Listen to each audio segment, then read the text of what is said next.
Hello and welcome to the Thoughts on Wrestling podcast with me, Rob, and joined as ever, Dan. Dan, how are you, sir?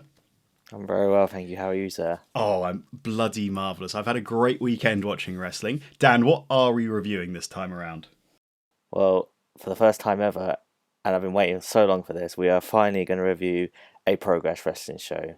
And in particular, their Super Strong Style 2017 tournament. I love a good tournament, so this was the perfect place. You've been trying to get me to watch Progress for so long. I've been trying to get everyone to watch Progress because it's literally now one of the best promotions in this country. Well, based on what I've seen, yes, it's really good. But yeah, perfect way for me to come into it with a tournament, because I've mentioned in the past, I love a good wrestling tournament. So 3 days of wrestling for the Super Strong Style 16 tournament. Other matches obviously involved as well. A whole lot of wrestling to talk about. Probably going to have to skip some of it.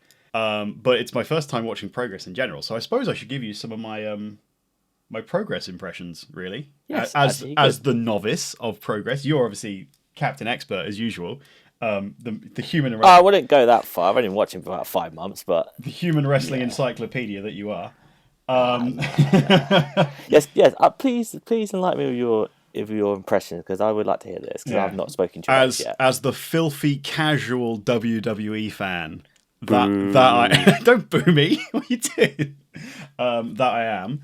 I watched Progress for the first time and I loved it. Actually, I really enjoyed all of the little things. Let's start with the basics. I thought the commentary teams, there was 2 of them. I thought they were both brilliant, and so natural and so enthusiastic. I loved the camera work. There's such a nice change of pace from the unnecessarily choreographed WWE style. I really enjoyed just how casual it was at times with the match introductions, in between matches rather. The crowd were obviously fantastic the entire time. The wrestling, as you'd kind of expect, I suppose, was brilliant. I liked the presentation. It was serious wrestling, not taken too seriously at the same time. Yeah, I loved it. You've won me over, Dan. It's only taken you about a year. Well, no, I would say 5 months. I would say, but I don't know. You may have started watching it properly 5 months ago, but I swear you've been telling me to watch it for. I probably because I've heard so much about it. But my first proper introduction to Progress was literally the day off. Well, literally from the UK tournament. Yeah. And then the first chapter show I went to was end of February, I want to say. And just after that, I was just hooked. And yeah, as I said, everything on there it just feels so natural, good. Like for an independent promotion, it looks good. Presentation's all good. The commentary are really good. They make you care about the wrestlers that are in the ring. Mm-hmm. The crowd are literally one of the best. And that's why I need to take you to one of the live shows, because the crowd make those shows so much, and I have such a blast every time I go there. The chants they bring up, or they make up literally on the spot, is just some of the best things you ever hear. Well, I'm going to have to call you out on that for just 2 seconds, because I did notice this, and I have written it down as a note. And this is not a criticism of the Progress fans in general. It's a criticism of wrestling fans. We are really lazy at coming up with wrestling chants. And what I mean by that is we always seem to use the same base chants. I can give you that. For example, I can't remember what the song it is, but David Starr. David Starr. That rhythm was used for about 800 people over the course of a weekend, and it's great. But I feel just as a wrestling community, we need to branch out. In WWE, every wrestling chant seems to be "Let's go, insert person's name, clap, clap, clap, clap, clap," and that's it. I just feel like we need to. There's a lot of, the words they use are always brilliant, and they come up with them so quickly. But we need more songs, damn it, people. Come on. We can do this. We do need more songs, especially after the Flamita Man-Eater chant, which popped me very much. Flamita, amazing, by the way. Yes, we'll get to that. Obviously, this was an introduction to quite a few new wrestlers for me as well. So I've only know I only know the majority. I've known. I've seen a couple from WCPW shows. I know everybody hates WCPW online, so I'll keep hush about the fact that I've seen some of their. Well, I feel shows. bad for them with everything's happened, but And I know, obviously, the UK Championship from WWE as well. But there's a couple of you guys. Jeff Cobb, he might make my list of faves. I thought you were like Jeff Cobb. Jeff Cobb's amazing. I'm all about Jeff Cobb. Fantastic. Gosh, I'm looking at my notes. Where shall we start? Shall we start with the first round? Shall we just go bam through the first day of the tournament? You had Jeff Cobb versus Nathan Cruz. I've seen a bit of Nathan Cruz before, and in New Generation Wrestling, NGW or whatever it is. He's all right, but Jeff Cobb, thumbs up. Yes, Jeff Cobb is amazing. Nathan Cruz was the actual first Progress World Champion. Yes, back in 2012. I picked that up from the commentary. I learnt something, Dan. Good. You learn. See, what's great about commentary is you'll actually learn things. Yeah, exactly. They taught me the history instead of just being rubbish. WWE. Jeff Cobb, man, he's a suplex machine. Yeah, him and PWG, he's been so amazing. It's so awesome. Pretty much. His multiple tilt and whirls into a German, which he did. I think he did every single day that he wrestled. Oh man, I love that. that's really good. Did you know it was Matanza in Lucha Underground? No, I've only dabbled in Lucha Underground, so. Oh, okay. Yeah. Again, I'm one of those filthy WWE marks who hasn't watched enough independent wrestling, and I apologise for that. Everyone just shuts off the podcast immediately. Then there was Mark Haskins versus Flash Morgan Webster. For a while, I thought his name was Flash Morgan Wrestler because I'm deaf, and I was like, that's a weird name.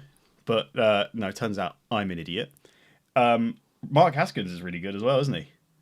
Yes, he is. Former Progress World Champion as well. His roll through fireman's carry into multiple moves he is so smooth and so awesome. Yes. By the way, just to let you know, Jeff Cobb did win the first match. We forgot to mention that. Oh well, yeah. I mean, yeah. Obviously, I've assumed people know the results. I was just talking about how much. Just in case. Okay, fair enough. In that case, Mark Haskins won his match as well. Yeah, he spent the match working Flash Morgan Webster's ankle / leg. They both came back from injury recently, so I'm told. Yes, they did actually. It was a very cool moment actually. Yeah. Yeah. I'm sorry. I thought you were going to carry on then. No, you threw me. You threw me. I'm literally just gonna blast through these matches. So if you want to say anything, let me know. Travis Banks versus Jimmy Havoc. I was alright. I'm not the world's biggest Jimmy Havoc fan. I haven't seen enough of him to properly judge though. So big fan of Travis Banks though. Travis Banks is fucking awesome. Yeah. Again, first time I saw him was in WCPW, where he got a. And we saw him live at Ring of Honor as well. Yes, we did, of course. Yes, I forgot about that. I forgot he wrestled there at York Hall. Yeah, they had that was the kind of the first match where they took it outside. They took it to the outside and like did a bit of brawling from chair throws and stuff, which was a nice change of pace at the time. Just have to point out the headshots by Jimmy Havoc, not needed, but what can you do? Well, yeah, that's true. Then you had David Starr versus Zack Sabre Jr. No. Zack Sabre Jr. Come on. Oh, for God's sake. Yes. Okay. Yes. Him and Jeremy Corbin are best friends. They have picnics on the daily together. So I'm told. I wish he was there. I wish he would have come to the show. That would have been the greatest. I honestly thought. I think it was night 2, which I was watching this morning. I honestly thought he was going to come out, because the crowd were like they were just what they were chanting. I was like, hang on, have they seen him? I think they were expecting him for the Wasteman Challenge on night 3. Oh, that would have been fantastic, actually. That would be the greatest feat ever in wrestling ever, and I would have stopped watching wrestling. Like, that's it, I've seen it all. That would have been moment when we're done there. That's my door opening. Yeah. Oh, I really like David Starr as well. It's got to be said. He did an armbar reversal into a power bomb backbreaker, like a backstabber thing. At one point, I'm pretty sure. It's all hazy. I've watched so much wrestling, Dan. No. This is the first time I've seen David Starr actually, and I think he's amazing. He's got so much charisma. He does. Also, just as a side note, throughout the course of this weekend, I'm gonna have to take back that I find Zack Sabre Jr. a boring wrestler. Aha! I knew you would finally turn. I guess the several match I've seen like 4 of his matches previously, and none of them really, got me going. They're all quite boring and slow. But yeah, all of his matches over the course of the weekend were really good. So I'm an idiot and I accept that, and he's actually quite good. There you go. Good. And he's got Jezza on his side, so what more can you say? Well, exactly. I mean, yeah, perfect. Faux labour. Then you had Jack Sexsmith versus Zach Gibson. Now, can we agree that Zach Gibson is the best heel currently ever? He's a pretty good heel. It's got to be said. It's pretty good heel. That man needs a world title run soon. I love it. Now, what was your thoughts on Jack Sexsmith, Rob? He's classic, plucky, hopeless underdog, isn't he? Which the crowd wants to get behind. I thought he was an entertaining character. I wanted him to win. Obviously, he did, which is nice. Yeah. Are you looking for anything more? No. I just want to know. Let's say he was been on the losing streak and then finally beat Paul Robinson to get into Super Strong Style. Ah, I didn't know that. I mean, I know they did make a thing of him trying to get into the tournament. Yeah. But yeah, he's a classic fan favorite, plucky underdog. Who will never give up attitude. I thought it was perfect. Why not? Yeah, I just remembered, and this was the first Progress show I went to live. This was actually they did Gibson versus Sexsmith, which was pretty good. Gibson won by count out. Ah, but yeah, I actually really this is probably my second favorite match of this day because I thought it was really good. What was your favorite match then? We'll get to that in a minute, won't we? Oh, will we? Yes, we will. Fair enough. Is it the very next match up on my list, which is Tyler Bate versus William Eaver, the pastor? It is not. Oh, well, okay. Well, I've got a few things to say about that. One, I think heel Tyler Bate is fantastic. I also love Trent Seven as a smart. Oh, we'll get to him. Smarmy little arrogant git. We will get to him. Wow, what a Tyler driver by Tyler Bate. I know. That was brutal. Right on the top of his shoulders and neck. Wow, that looked horrible. Dominant from old Tyler. If I told you Pastor William Eaver was a former world champion, would you believe me? I think I remember them mentioning it, so I think I would believe you. Okay, well, yeah. Okay. Was he a former world champion with that gimmick? Yes, he is. Yes, wow. He's always had this gimmick. Oh, really? He beat Marty Scurll and then lost like one chapter. Then I think the next chapter he lost it back to Marty Scurll again. Oh, okay. His gimmick's quite fun. It is, yeah. Not necessarily world title fun, but he's a comedy character. Let's be honest. So, right? Yeah. From what I've seen. Yeah. Oh, no.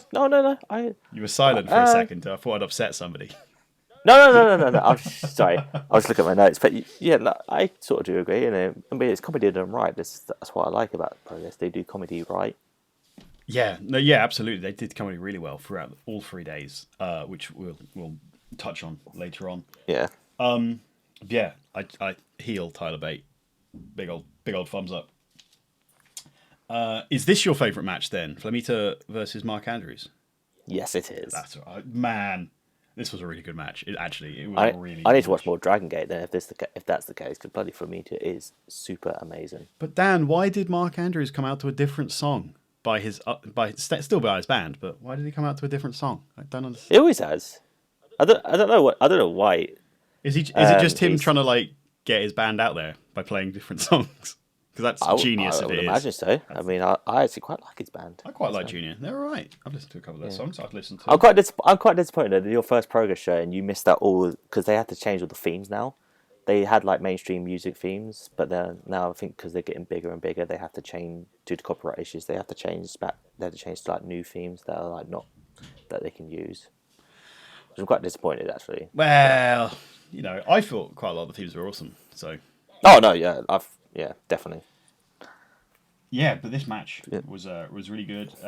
Flamita, absolutely fantastic as a wrestler. I want to see more of him, as you just said yourself as well. He does a double underhook into a backbreaker, Yes. which is fantastic, and then he does a muscle buster into a code breaker as well, which is just tasty. That lovely Spanish fly. Oh yeah, finisher. absolutely. That looked so smooth when he was doing it, just so does. crisp. And then onto the main event of the first night was Matt Riddle versus Trent Seven. Heel Trent Seven, big old thumbs up from me again, man. He cut an excellent promo. He does this every show, and it's one of my highlights every time I see a Progress show. I love it when he just makes reference to the WWE, even though WWE is not on my high radar right now. But still, when he just makes reference about his contract and all that, All stuff, of the money is on. Credit. On the second night, he said he was going to be in a sticker book. He Yeah. had to be introduced. Like, so Trent Seven, I'll say it right now. He was my favourite thing about all 3 days. Yeah, he's the MVP of this weekend. He's so fun and so entertaining, like ridiculously entertaining. His promo, the promo he did on the first night, where he was just chatting utter bollocks, and he called Matt Riddle a pussy, and then he just got knocked out straight away. That's the equivalent of chatting shit and getting banned. Well, the crowd were chanting it, which was Yeah. spot on by then. So what do you think of a 6-second main event then? You know, I was fine with it. I know. So I think me and with my WWE hat on, I'd have been livid, but in a different world, I'm absolutely fine with it. It was really. Have you seen much of Matt Riddle? I've only seen a couple of matches and not in their entirety. I've seen just highlights and bits and bobs. But he's very impressive as well. It's got to be said. Yes, Matt Riddle is great. Yes. So that was the first night. Excellent first night. First introduction. For me, good stuff. Anything you want to say about the first night before we plow on to night 2? No, I think usually with these 3-day tournaments, the first night is usually like what would you call it? Not the like. Well, It's not the worst day. It's just the ones to get the first matches out of the way before getting to the good stuff. well, the way tournaments work is you build up to the crescendo. So the first night is always going to be the not the slower night because the crowd was still hot, the matches were still great. But you know, once things start getting more heated. Oh yeah, but still for first night standards, it was still a great show. You know. Yeah. Oh, absolutely. Yeah, I could talk about Trent Seven all day. Night 2, let's do it. Bam. We started off the show with a tag team match between Mark Andrews and Flash Morgan Webster, defeating the London Riots. That was a fun match as well. A nice little opener. Yeah, no, good match. London Riots, a staple of Progress, been there since the beginning. And also who are on the lose streak, which I'm finding very weird, but there may be a bit of story building. And yes, Andrews and Webster do very good together. How long is the London Riots losing streak, Anne? Well, I say they lost the titles at the Brixton show in September, and I think they did win one. And I can't remember when it was, but ever since then, from about the end of the year, they've been on the losing streak. Ah, fair enough. Here's something I forgot to mention. Night 2 Yes. opened with an opening package, a video package. Oh, yes. And there were only a few throughout the entire weekend. The start of Night 2 had one, start of Night 3 had one, and just before the women's match had one. I think that was all of them. Yes. Could have done with a few more. personally. I like video packages, especially from as an outsider coming in. Give me. I want more history. Give me the lore of everything. I know it's a tournament, so it's kind of Well, to be honest, it's one man editing everything. I mean, to be honest, John Barley, who is the majority owner of the company, does all the video editing. And to be honest, fair play to me. He got like a video package done, night one, like that straight away. Yeah. And got all the shows out like in under a week, which is That's very true. That is very true. for one man doing one job. That is fucking impressive. Oh yeah, absolutely, absolutely. Yeah, I mean, the video packages they come here or there, but they usually do it for like big money matches. Like I remember they did one recently for when Mark Andrews faced Pete Dunne for the title, and they used some of the WWE footage in there as well. But yeah, they mainly only do it for like obviously to recap this and for like big matches like the women's match. Yeah. That was a big deal. So yeah, But then it's part of the charm for just having them instead of a big fancy opening and pyrotechnics. It's just a chit chat in the middle of the ring, asking the fans, why they missed the night before and just having a bit of a laugh. Which it's just a big. It just comes off as a big warm family, doesn't it? It is. That's pretty much what they do. Instead of make it out as a company trying to make millions, which is nice too. It's nice too. So I'm not complaining, really. Well, I was, but no. Shut up. Yes. So the quarterfinals, we're now in. Tyler Bate defeated Mark Haskins with the help of British Strong Style. Jimmy Havoc was on commentary for this, and he really put me off the entire match because he just kept talking about nothing. Well, yeah, I mean, his main like argument was he just wanted Haskins to punch Bate in the face or whatever it was, something like that. But yeah, that was just like, I mean, he's like Havoc is pretty much feuding with British Strong Style since it was Tyler Bate who cost Jimmy Havoc the match against Pete Dunne for the title back in the beginning of the year. Yeah, that's how Bate became in British Strong Style. And I get that, but at the same time, he's not very good on commentary. That's all I'm saying. He might have been drunk. He probably was. He's. I mean, that's part of his thing, right? I mean, and a few times I've seen him around. He's always smashed. But yeah, it was just distracting, and it was a really good match in the ring when I got to focus on it. But it's distracting. Jimmy Havoc, no, stop it. Naughty Jimmy Havoc. Putting me off my progress. How dare you? What did you think of? Well, do you have anything to say about that match? No, just really good match. Good match again.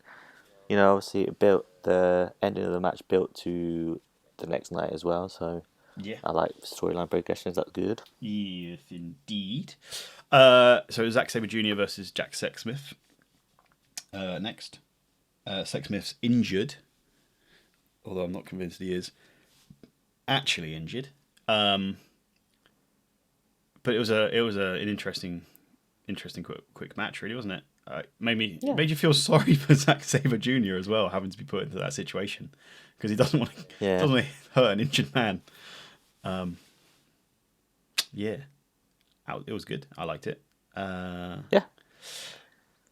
I mean, sometimes some of these matches I'm just gonna have to fly through because I don't have all that much to say apart from the general gist of the entire 3 days is the quality of the wrestling was really good, and I recommend it. So go watch it yourself. The next match, however, I would like to talk slightly more about because it was Matt Riddle versus Jeff Cobb. Big lads wrestling. This was awesome. Back and forth, suplexes everywhere, kicks everywhere. Really good match. Dan, tell me why you like this match because I loved it. Because Matt Riddle and Jeff Cobb are amazing, pretty much. That's a solid answer. I'll give you that. Yeah, Matt Riddle was just. I can't say enough about Matt Riddle. Even though Jeff Cobb's amazing, Matt Riddle is just amazing. He's an amazing man. The fact that he's come out of MMA into wrestling and just like he's pretty much the 2007 this modern era's version of Kurt Angle. Like Ago knew nothing about professional wrestling. Took him over a bit to train and all that stuff, and became one of the best wrestlers. And Matt Riddle is pretty much getting there, to be honest, and he's only had about a year or two experience. So yeah, he's really good. I was a bit disappointed when Jeff Cobb lost, though. I will admit. I think if I was rating the things I enjoyed most about this weekend, Trent Seven is at number 1, and then under him is Jeff Cobb. Jeff Cobb. I want to see more of Jeff Cobb. Jeff Cobb in everything. Yes. Perfect. I wish we would have seen at least the Chosen Bros tag team for at least one of the nights, but I understand they couldn't do that. Yeah. Another time. Hopefully, yes. And then you had Travis Banks defeating Flamita in another really good quality match. There's a trend here, Dan, you might have picked up on it, on me saying that all the matches are really good. It's good to hear. It's weird to be saying, actually. Obviously, I'm so used to WWE matches or events where I'm like, well, I had one good match, but then the rest was garbage. But this is effectively 3 days of solid wrestling. Like, solid is better than solid wrestling. Really good wrestling. Yeah? Would you agree? Yeah. Oh no, definitely agree. Yeah. Excellent. So I was just looking at my notes. See, I was seeing if there's anything. Damn, Flamita is just so good. Yeah. It's at this point my notes got a little bit lazy because I just started for Jeff Cobbs versus Matt Riddle. I just wrote Riddle versus Cobbs, and in full capitals several times. And then for this I did the same, and then for the next match I did the same as well. I was clearly really enjoying it, but too lazy to write proper notes down. That's fine. It's fine. It's all good. It's all good. I remember this was the match where they did the Man Eater song by Hollow Notes for Flamita, which was cracked me up so much. I love this. I love the Progress crowd. They're amazing. Yeah, they're a fun British crowd. I like British crowds. Not that I'm biased or anything, being British. Oh no, of course not. And then you had British Strong Style, Pete Dunne and Trent Seven against David Starr and Pastor William Eva. And again, Trent Seven. I love him. He was fantastic. Again, like I mentioned earlier, him insisting in his introduction to be made that he was going to be soon to be in a sticker book. It's just so funny. Oh, just the 6 chants. Like I don't think they only. I think they only realized it was 6 seconds until the morning, and then people were like passing signs out with 6 on it. Yeah, it's so quick. They are so creative in this crowd. Pete Dunne both the WWE UK title and the Progress title in his mouth, which I'm impressed with. Yes, we talked about this after NXT because I asked, is he going to be able to do that? And the answer is yes, he is going to be able to do that. And he's also still in Naito's agreements from New Japan, throwing the Progress title on the floor. Yeah, he doesn't give a damn about that Progress title, does he? Now that he's got the WWE one. What else do I have on my notes? Jim Storman calls Trent 7 Trent 6 before, almost getting confronted, which I cracked at that. That was good too. We had the crowd singing HBK's theme in regards to 6 seconds, which I was also laughing about that. Yeah, the crowd interaction between Seven, well, just British Strong Style in general, and Trent, but Trent Seven specifically, throughout the entire weekend was fantastic. Just to watch, it was so good, so funny, so entertaining. And he almost got KO'd in almost 6 seconds again, but luckily Pete Dunne saved his ass, which I loved that sort of thing. Yeah, Pete Dunne having to jump in and save him, and he Pete Dunne's facial expressions when Trent Seven was just getting beaten up for ages. Such a miserable man, but he's just so good as a heel. So disappointed in him, and it's like, what are you doing? You're rubbish. What did you think of the little Canadian destroyer bit? Oh, the Jerusalem destroyer. Yeah, the Jerusalem destroyer. I mean, the Canadian destroyer is one of the most convoluted wrestling moves. It would probably be in the top 5. Number 1, obviously, being Alberto Del Rio's double foot stomp.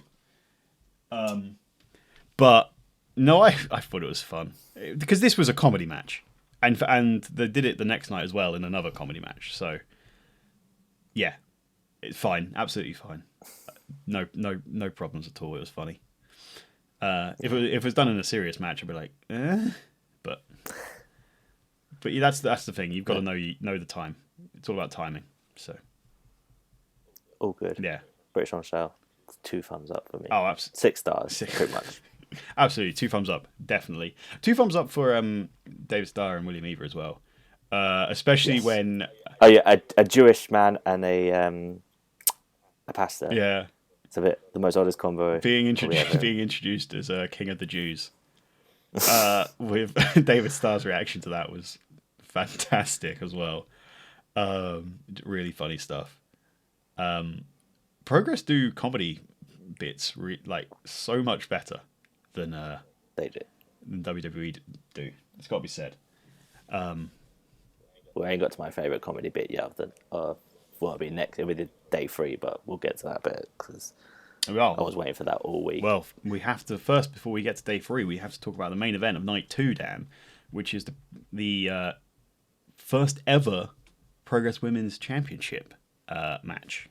You know, first champion for the Natural Progression series, and we got a video package. So I knew, and there was some stuff going on. I was like, thank you. That's the sort of thing you need when you're coming in as a fresh guy. You need background. I like Toni Storm. She seems really good. Yes, she's been in Japan quite a lot recently.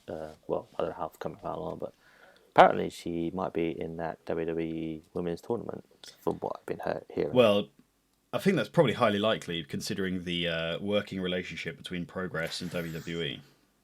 Yes. Yeah.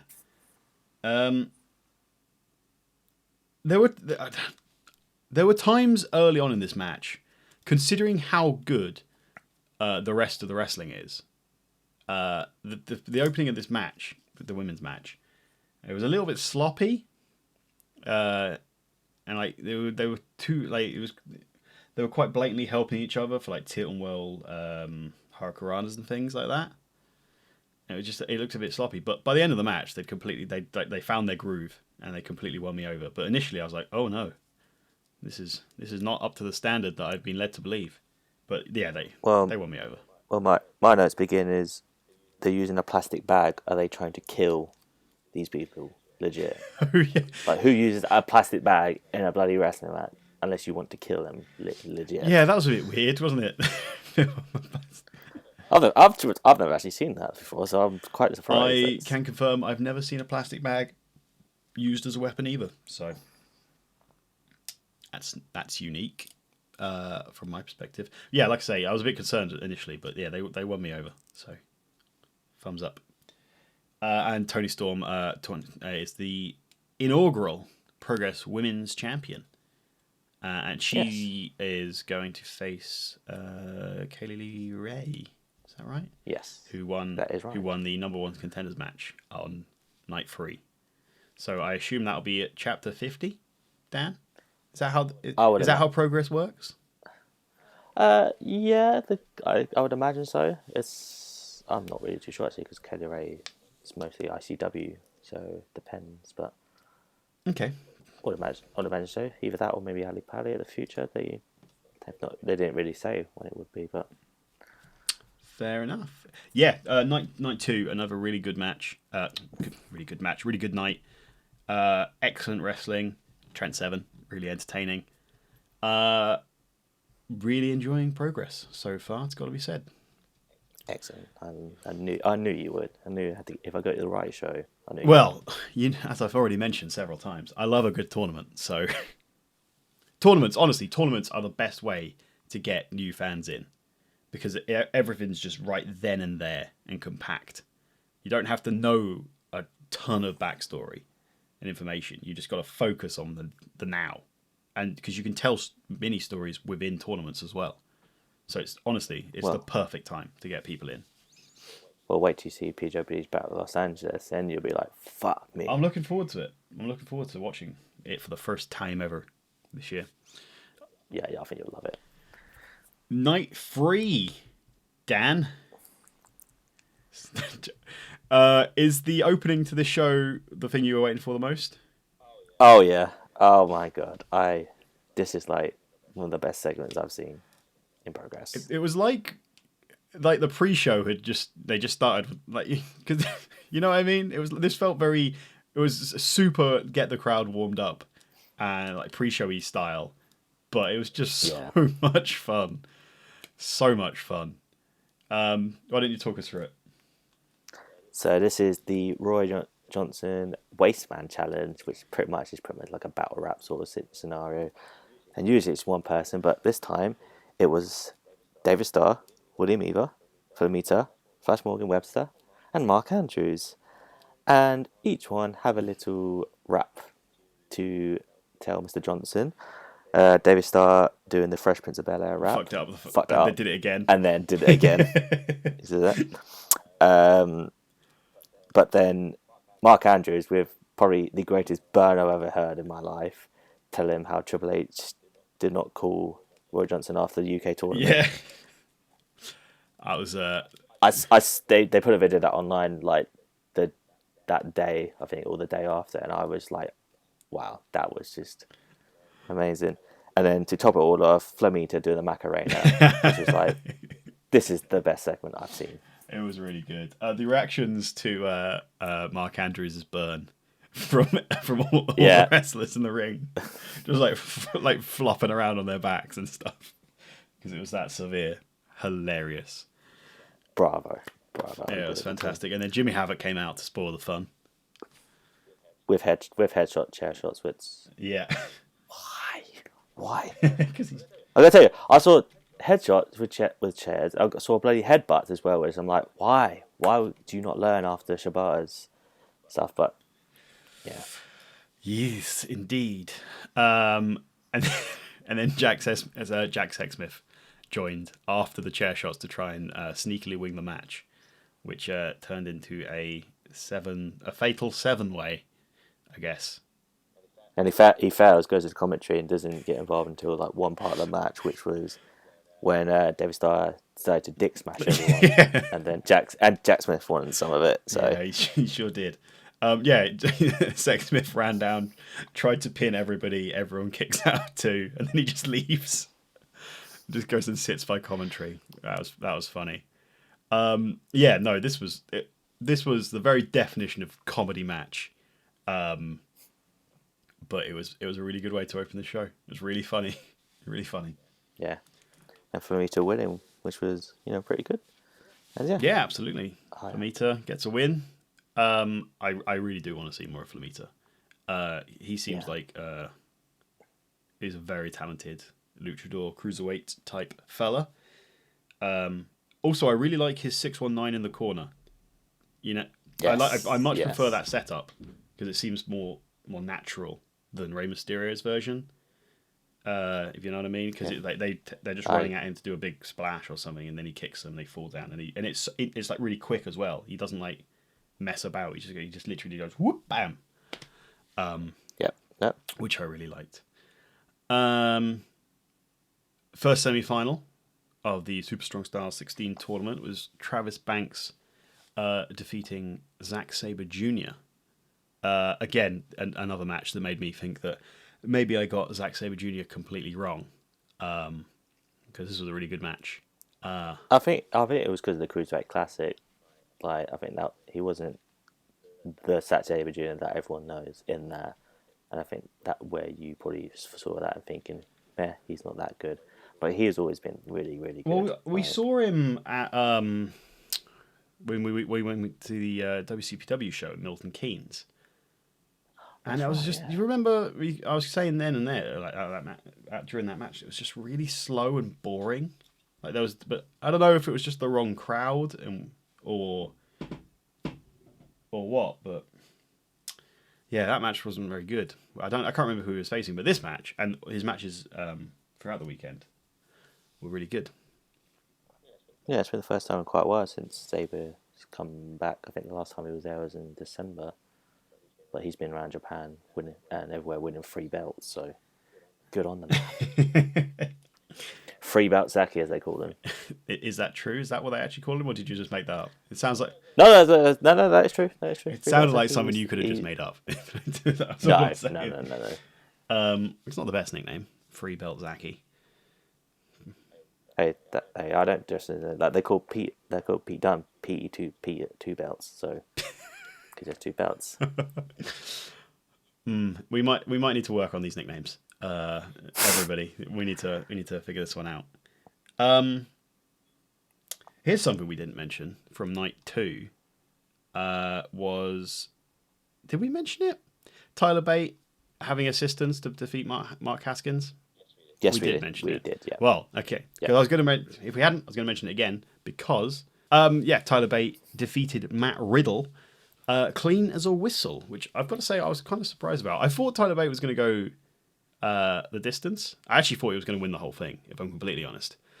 But then when I realised how dominant Matt Riddle is booked and is as a performer, I thought, oh, hang on. They're going to go with Matt Riddle. But there then. So basically, Riddle KOs old Trent Seven in 6 seconds and then loses to Tyler Bate. Interesting. Yeah. I think he did the running knee, did the kick. Yeah, he KO'd 7 and 6 seconds and then KO'd Bate like late in the match and he kicked out. So from us saying that Tyler Bate is actually a lot stronger than Trent Seven, or Trent Seven has a glass jaw. Well, I think that seemed what they were going for this weekend, with him having a bit of a glass jaw, because he was almost knocked out in all 3 matches, wasn't he? Or Trent? No, I think the when we get to it, the submission match, we'll get to that part, but it wasn't that. It was almost tapped out in 6 seconds. Yes, that was it. Another Anyway, back to Tyler Bate and Matt Riddle. Man, just again, these matches are really good. This match was probably the most indie in quotations, and by that I mean there was a lot of kick outs of really big moves. I really should show you Matt Riddle versus Big Daddy Walter from one of the chapters I went to, because that was like, it was stiff as fuck, but it was just a shitload of kickouts, which was it was very indie, but it was a fucking amazing match. So I need to show some old shows as well when we get the chance. Yeah, absolutely. I'll watch more progress now. You've got me in. You've won, Dan. You've won. We've already mentioned the number 1 contenders match for the women's championship. Kaylee Ray, I can't speak anymore. Dan, it's really late. Kaylee Ray defeated Katie Harvey. It was an okay match, wasn't it? Yeah, fine. And then we had go for it. I would say it was an ICW versus an OTT in a Progress ring, pretty much. I'm gonna have to take your word for it, Dan. I don't know. Again, I'm that dirty WWE Mark who doesn't know now about nothing. So I won't challenge you on that. And then we had the submission match between Trent Seven and Mark Haskins. Obviously, this is kind of like a revenge match because Trent Seven cost Haskins the match the night before against Tyler Bate. And yeah, like you mentioned, Trent Seven almost gets tapped out within 6 seconds. He survives though. And the crowd were giving him so much stick. Again, so much stick. And he cut the most defeated promo as well. I don't know. I may have said it too many times, but I really, really enjoyed Trent Seven during these 3 days. No, man. He literally, like I said, he was, him and Travis Banks were the MVPs of the weekend. He's so, it's so weird, watching him in the WWE UK shows as a face. Like, him and Tyler Bate as faces, it's so weird to me now watching Progress. And then because they're so good. They're pretty much good as faces and heels. So that's good. Yeah. I mean, I've only really ever experienced them as faces until here. Because again, I saw them wrestle a couple of shows for WCPW when they were a tag team, and they were faces. And then you've got all the WWE stuff where they're both faces. And now this is like a complete opposite of what's going on. Yeah, I've seen Trent in ICW as well, and he's a face there, and he was a former world champion. So, yeah, it is. But at the same time, they're so good at heels. Yeah. I love the heel. The heel work is just top notch. I wish there was more heels like that. Like especially like Pete Dunne, because Pete Dunne's a great heel. I think they've got the crowd as well. They've got the right crowd who will play the role they're supposed to. Yeah, the crowd is like they are appreciative of them, but at the same time they know they're heels, so they will boo them and swear at them, which is exactly a good thing. Yeah, they play the part that creates the entire show instead of just going, "Yay, the bad guys! I'm going to cheer for them." Like the majority of wrestling fans. Yeah, well, yeah, exactly. And I'm guilty of it in WWE as well because the faces are so bloody boring, and the only entertaining people on the show are the bad guys. So why would I not cheer for them eventually? But that's another story for another day. Also, before we move on, I really like Mark Haskins' Sharpshooter. He gets a lot of leverage in that. I like the way he leans all the way back and just grabs the top foot with just both of his arms and just yanks it back instead of having it tucked under his arm and just kind of sitting there in a kind of, let's pretend we're doing something, but we're not really doing something like a lot of other sharpshooters are. He's properly going for it, and it looks painful. It probably is painful, to be fair. He gives it socks, shall we say. I noticed that whenever he locked it in. Big fan of Mark Haskins in general from the little I've seen of him, actually. He looked really good. Yes, Mark Haskins is pretty damn good, isn't he? Heath. We also had an appearance by Jimmy Havoc, who pretty much cost Haskins the match, thanks to another chair shot, for fuck's sake. Yeah, Havoc's role on tonight's show, on the third night, was to come around hitting people with chairs for no real reason. Well, to be fair, Trent never did hit him with a chair, so well, I can sort of understand, and then he fucked up. Maybe he shouldn't have been behind the commentary desk, doing nothing, being suspicious. I'm on Trent Seven's side. He had to attack first, just in case. Yes, and then Trent Seven won the match after Haskins could not answer because he was knocked out by Jimmy Havoc. And then Jimmy Havoc comes in and attacks Trent Seven. So yeah, I'll be guessing Haskins versus Havoc at some point. Yeah, I was kind of expecting a moment after that match where Haskins kind of came back to and like shoved him, did a move on him or whatever. But instead they sold the fact that he was knocked all the way out effectively and got help to the back. So it'll be the next time there's a show that will develop, which is fine too. That'll be good. It is. Yeah. And then the penultimate match of the evening was the Progress World Championship. Pete Dunne against my new boy, Jeff Cobb. Are you part of Jeffrey Cobb's Barmy Army by any chance? Is that what they're called? Are they called the Barmy Army? No, that was a chant that was done. I thought you would. I'm sorry. I didn't reckon. That's fine. That's one of my notes. I was writing notes about matches and chants, but go ahead. Fair enough. I didn't catch that one, if I'm completely honest. But no, yes, I will declare myself a part of the Jeff Cobb's Barmy Army for certain. He's real good. Pete Dunne starts the match with before the match even starts, actually, with a dick kick. And then he kind of got suplexed around for a while for his troubles. The fact that Jeffrey Cobb can do a standing moonsault and then a shooting star headbutt. Oh yeah, what's that size. About? He's a big dude. Him. I think. Oh, I can't actually. To be honest, I can't wait to show you PJ with you because there's a guy there called Keith Lee, who's like 300 pounds, but he can do fucking flips. Oh yeah, I look forward to seeing that. Yeah, cool. So I can't wait to show you that. But yeah, Jeff Cobb, the fact that he can do a moonsault and a shooting star press, big thumbs up. Yeah, absolutely. It shows that he's obviously his main style is ground based suplex machine, but then he whams out those as well just for the fun of it. It's very impressive. The tilt and whirl suplex sequence on Pete Dunne, which I think was about 6 or 7 like back and forths of the tilt and whirl before he finally suplexed him. That was pretty insane. Yeah, just another like I keep saying it. I just keep saying it.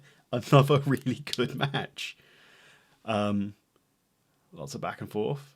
But yeah, really good. I think Pete Dunne's fantastic. I think Jeff Cobb's fantastic, even though I've only just been introduced to him. Yeah. Anything else to say, Dan, about that? No, Pete Dunne wins as predicted, to be honest, when they announced this. But I really enjoyed the match and all good. Well, that's the thing to say. It's like, yeah, I kind of assumed Pete Dunne was going to win, but it was still a very entertaining match, back and forth, hard hitting, and it made you forget that the end result was kind of predictable, which is the sign which is a sign of two very talented wrestlers. And then finally, last match of the weekend, the final of the Super Strong Style 16, 2017 tournament, rather. I can't speak. Travis Banks versus Tyler Bate. Real good. Real good. Yeah, really, really good. Who was that tag team who interfered to chase off the British Strong Style? This will be CCK, Chris Brooks and Kid Lito. They do actually have connections with Travis Banks, so it wasn't just a random tag team going after that. I've not really seen much of them. They debuted in the last chapter in Manchester to a massive reaction. Apparently they're like one of the best tag teams around in the UK, so I need to definitely check out more of them. But yeah, from what I've heard, really good people. Fair enough.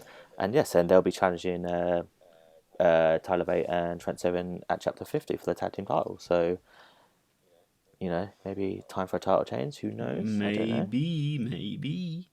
Yeah, fantastic final. I'd managed to avoid all spoilers because this was obviously recorded a week in advance. So I'd gone through the entire tournament not knowing a single result. And I genuinely didn't know who was going to win this match. As I mentioned earlier, I thought Matt Riddle had a very strong chance of going all the way based on how they were booking him. I initially thought Tyler Bate was going to go all the way. He was then in the final, so I thought, yeah, probably going to win. But then at the same time, Travis Banks being booked really well, really strong. And that is good booking, Daniel. That's good booking, not knowing what's going on.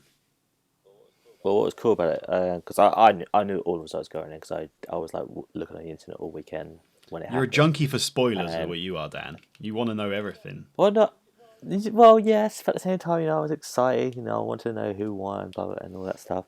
But the one thing I would say is they put a video out. I think it was after night 2, and it was Glenn Joseph, who's one of the co-owners of Progress, and Tyler Bate. And pretty much, he was giving like a little pep talk to Tyler Bate, saying about how Pete Dunne beat him for the UK title, and to use that motivation to win the finals. So they were trying to there's been sort of dissension recently with British Strong Style, and I think they were trying to light that fire up. Well, yeah, absolutely. It seemed like a potential thing, and the way Pete Dunne was reacting to Trent Seven being worked over on night 2 as well, so it didn't seem all 100% cozy in that little faction. So that's why I think CCK will take the titles off them. More dissension, which will lead to Pete Dunne losing the title to our winner of this match, which was Rob. Who was the winner? It was Travis Banks, the Kiwi buzzsaw. Which, yeah, fantastic. I really like... I've said it so many times. Really like the match. Really like both guys. I think Tyler Bates fantastic. Really good.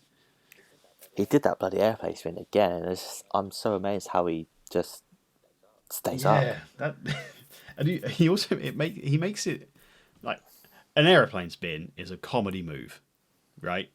It makes people dizzy. That's basically it. He makes his look like they're actually like it's a devastating match-ending move.